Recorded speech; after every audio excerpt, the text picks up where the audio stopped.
Then on the 25th of February, we have the 7, how we communicate with ourselves. So it's time for some reflection, some time by yourself, some time in nature to think things through, to ask the question, why? Why does it happen? Why do they do this way? Why? Just trying to find answers so clarity can come, peace can come. So this is the 7, mastery the 2, then we have the 8 and the 10 from the year, and the path is also a 10. So double 10s, check it out. Remember, it's this 10 energy. Just really, release the tension. The 10 is connected to your nervous system, so everything can come on your nerves. And when we have 2, it's double. So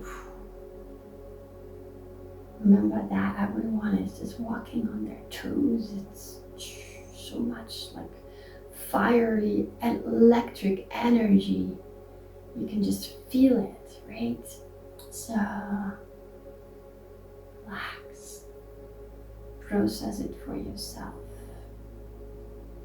and stay very neutral and choose your battles wisely. The 10 is the saint warrior, so it thinks before it fights, and it fights for right. But the 7 is really asking to keep your head together, and don't really know what you're doing. And the 10 is asking you to focus. So have your dot on the horizon clear.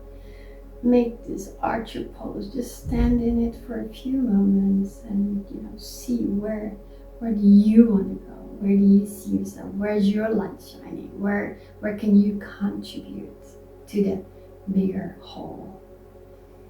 And ask yourself these questions. Why? And how can I do it? And find support, share it, and then live it.